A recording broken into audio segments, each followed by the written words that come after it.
All right, so next what I've got to do is I've got to put the router attachment. Before I do that, I've actually got to take the saw head off. And whenever I do that, I want to bring this down to where it's comfortable for me to work.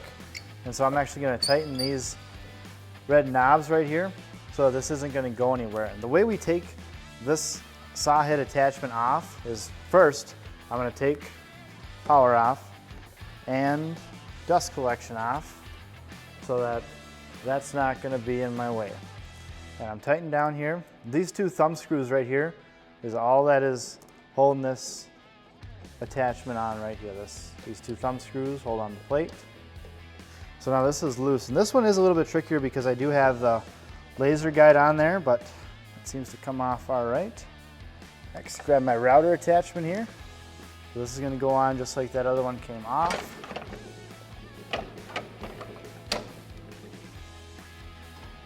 And you want these tight, but you don't want to have a wrench to get them off. So just get them snug. You can check periodically. While we're here too, we'll hook up power now. So it's live. And of course our dust collection. All right, so now I'm set up for rabbits and dados. I would recommend testing just one cut on a piece of scrap just to make sure that the depth is okay. Make sure that everything worked as it should. Of course, my first one, everything did work as it should. Make sure you're utilizing the clamp here to hold your piece tight to the machine.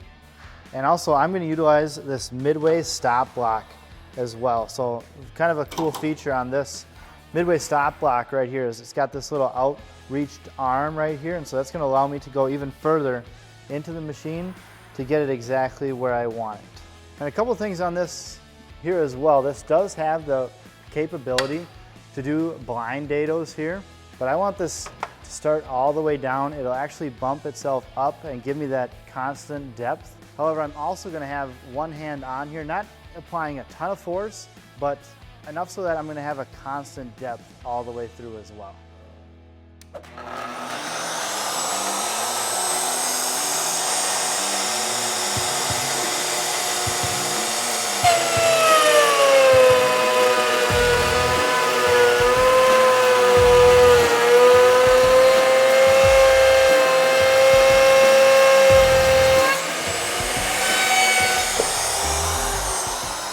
All right, so after the dados, we're gonna do rabbits on this opposite side. A couple really important things. You want dust collection on.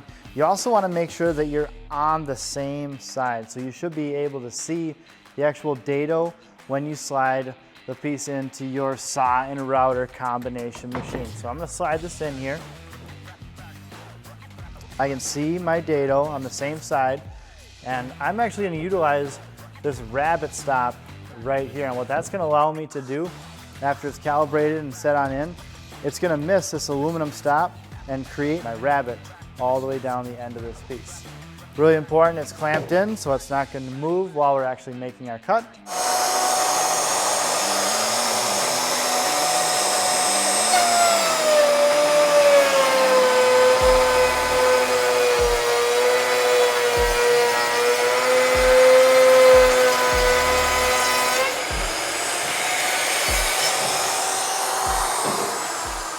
So now I have both my side parts cut right here. At this point, it's very important that they're actually going to match right here, that they mirror one another. We shouldn't have two identical parts.